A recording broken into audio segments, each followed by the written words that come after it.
Hi guys, welcome back to a new chapter of my YouTube channel. So in this new episode we're gonna take a look at my personal collection of Morbid vinyl releases. This is of course yet another legendary band that needs no further introduction, as I want to believe that everyone following this channel will already be familiar with them. If you're not, of course there's a million sites out there where you can find all the info you need. I mean, at this point you should know that my approach is to let the records do the talk. The only thing I need to point out is that this band's discography basically consists of just one demo tape, which of course is the legendary December Moon '87 recording, and a certain number of rehearsal live sessions, but even like that the market is literally flooded with all sorts of official and not so official releases, so let's shed some light on the most important ones. So the very first time the December Moon tape was ever released on vinyl was back in 1994 as part of an unofficial split LP with Norwegian Mayhem called the Tribute to the Black Emperors. This record was actually released by Colombian War Master Records. On the backside it actually says Land of the Rising Sun Records, but of course it is from Japan, but of course it is a well-known fact that this was not by any chance a Japanese production. What happened was that this guy, Mauricio Bull Metal Montoya from the Colombian band Typhoon, used to be in touch with Euronymous, and since besides the band he also had a label, he decided to release this album as a symbolic tribute to the guys.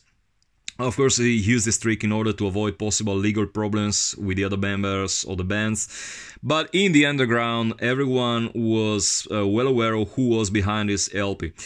At the end of the day, I gotta say this is a pretty cool release, and for the time it did its job pretty well. It has an appealing cover artwork with one of the classic Euronymous and Dead pictures. The backside includes some bio notes, nothing really fancy, but pretty well done. This was a really cultish LP back in the day. Somehow it has kept a big part of its charm throughout the years, even though these songs have since then been released countless times. I still find myself going back to this LP regularly, out of nostalgia mainly. The pressing quality, I mean, not exactly the best. It has this typical South American vinyl vibe. If you collect vinyl, you know exactly what I'm talking about. You get a very thin, I would say paper thin vinyl. Very, very light. Pretty frail jacket as well. You have to be very careful handling this one. It's gonna get creases very, very easily. But for some reason I like it locked this way. It has a cultish feel to it, which I'm definitely fond of. Musically speaking, I would say this is decent enough. The guy probably sourced this from a dub tape, so don't expect any fancy remix or anything. But once again, back in 1994, you didn't really have much of a choice. If you wanted to listen to the demo tape, you either were lucky enough to own an original or just sorry for a resale like this.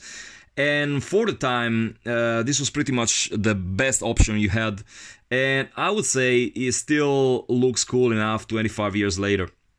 So what more to be said about this Tribute to the Black Emperors LP? Well, as I said, this is technically bootleg, but as dumb as it may sound, it was re-released several times in the years that followed. Many different versions. There was a picture disc at some point in time, another cheap press with badly pixelated artwork and cut-off logos, thus making those records bootlegs of a bootleg.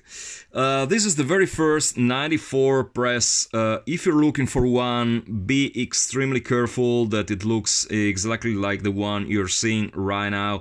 I guess your best chance if you want to find one is to keep an eye on eBay. Since Discogs.com has this strict anti-bootleg policy, so you're not allowed to sell or buy this LP on their platform. I'm not entirely sure what price it currently goes for. The first press was limited to only 500 units, so I would say that something like $100 perhaps should be a realistic price to pay, but I'm really not sure. I bought mine when it was released, so you better check for yourself. The LP we have next is the very first official release of the December Moon demo tape. It was done by Belgian label Reaper Records. I'm showing you the backside. It says Reaper Records somewhere. Yeah, here it is. As for the year of its release, I think there's a mistake on the info provided by both Discos.com and Metal Archives, as they both mention 1994 as the year this record was published, but if memory serves me well, I think it was not before mid to late 1995 or perhaps even early 1996 that it was made available for purchase.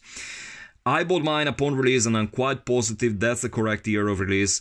Whatever the case, in my humble opinion, this is still the very best edition you can find. Visually, as you can see, it's just mind-blowing.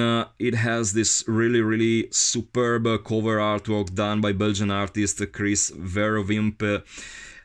This one was limited to 1,000 units, of which the very first 300 came on red-orange vinyl. I'm gonna show you right now. See, that's green-orange, and it's the very first 300 copies. And included a really nice A3 poster, which is absolutely terrific. It looks gorgeous, as you can see. It's an old cultish picture of Dead. Very cool and looks just great on your wall. And also there's I think a bio sheet included with some old pictures from the band. Yeah, I mean, this is by far the best edition you can possibly find on the market. And what's most important to notice is that this was an official release. As band member, Dr. Shitz was directly involved in the making, and the final result is just gorgeous, both visually and musically speaking. It was sourced from the original tape, which was properly remastered. So what you get is basically a flawless product, totally satisfying. If you're a die-hard fan of the band, this is the one version that you really want to own. This is the real deal. Unfortunately, as usual, the original press is extremely hard to find, especially if you're looking for the red vinyl press. It will probably cost you an arm and a leg, so be prepared to fork out at least 300 euros for one, if not more. The black version might be an inch cheaper, but still bloody hard to track down. I used to own both the red and black vinyl pressings, but sold the latter a couple of years ago, I think.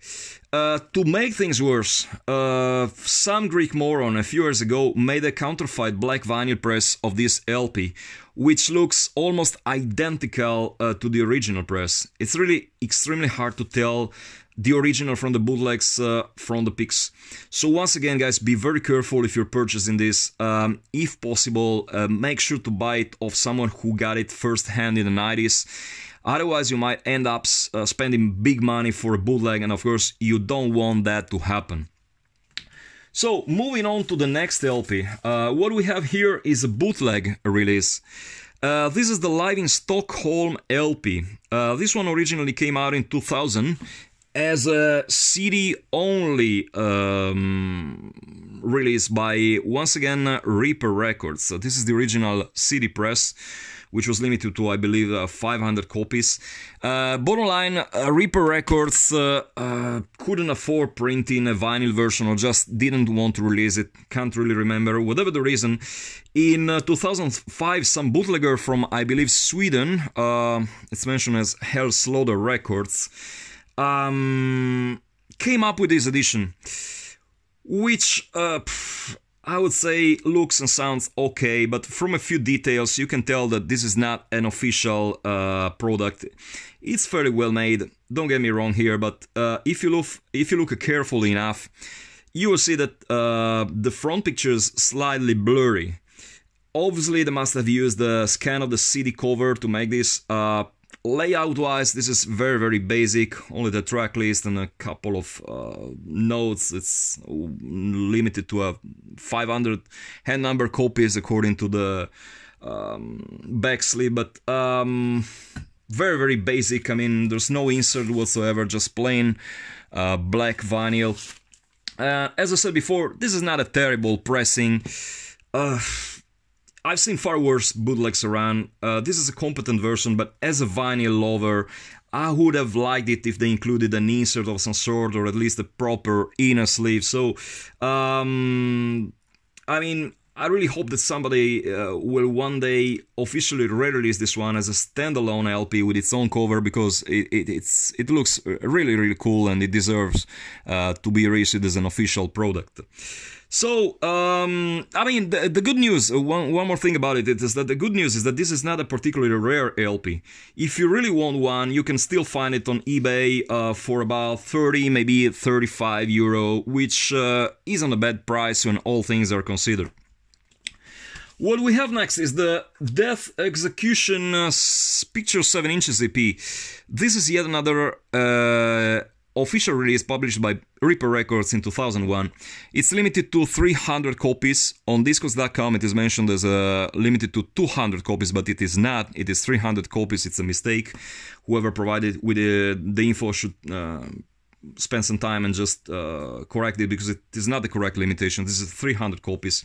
Not much to be said about this one. It includes 3 songs of, I believe, one of the very last gigs that Morbid played. It came with this merchandise flyer that I'm gonna show you right now. Don't expect, of course, the sound quality to be the same one you will find on the new Maiden album or whatever. This is I mean, basically collector's item. It is not completely unlistenable, but yeah, you probably will buy this just for collecting purposes. You wanna, I think if you're really die-hard fan of the band, you might wanna add this one to your collection. It's not exactly cheap, but not outrageously expensive either. I guess you should be able to find one for 50, I would say, to 60 euro. So, we're slowly getting to the end here. The last 2 releases I'm gonna show you for this time. This is the Year of the Gold triple vinyl set.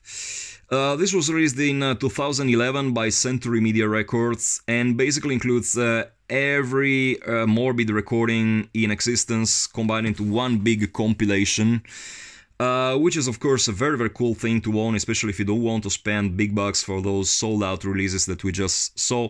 It is very, very well made. The highlight of this triple vinyl set is the deeply informative booklet included, with some very, very interesting anecdotes and pictures, most of them unreleased, and behind the scene stuff, which is really, really cool to own. It is definitely a nice item if you're a Morbid fan.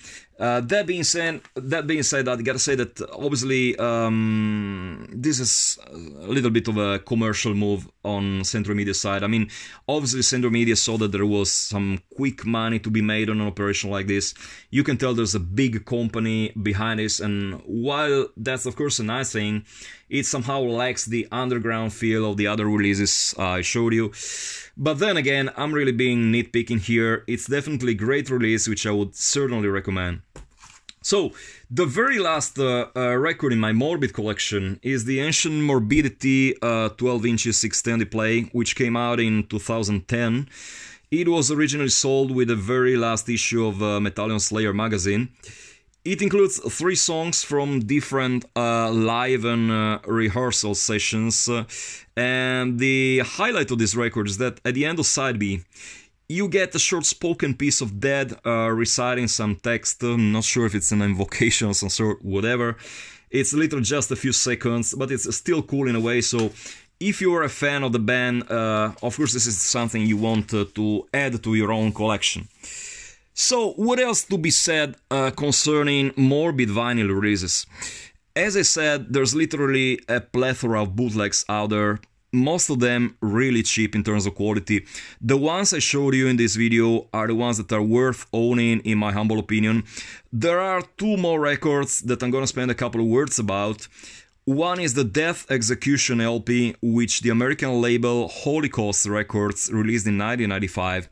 It comes on plain white cover with a golden Morbid logo. It was limited to only 100 hand-numbered copies. I had that LP in my collection, but sold it on eBay about, I think, 6 or 7 years ago. That was for a ridiculous amount of money. I think the winning bid was like $737, if memory serves me well, which is completely ludicrous in my opinion. It's a pretty cheap release and definitely not worth that insane price. For some reason it is mentioned as an official release on Discos.com, but I think that's a mistake. I refuse to believe someone from the band approved of it. The sound quality is abysmal. It's just a couple of rehearsal sessions sourced from a 10th generation tape or whatever. Definitely not worth that crazy amount of money. And there's one more decent bootlegger released in South America in 2008, I believe, which is called Defiance of the Church, which is actually a pretty cool release instead. Nothing new in terms of music, it's basically a reissue of the Live in Stockholm LP, which I showed you a couple of minutes ago, but the presentation is really cool. The cover is very appealing, it's a live picture of the band, comes with a sticker, some bio sheet. I unfortunately don't have it in my personal collection, but you can find pics of it on the web, of course. It's pretty rare. Once again, I think only 100 copies were pressed. But at least that was done the semi-professional way, so thumbs up for that one. So guys, once again we have reached the end. I hope you enjoyed the video. As usual, if you found it informative, please subscribe to the channel. And of course, if you have any kind of questions or feedback whatsoever that you want to share, feel absolutely free to let me know in the comments. Till the next time, keep it loud and heavy.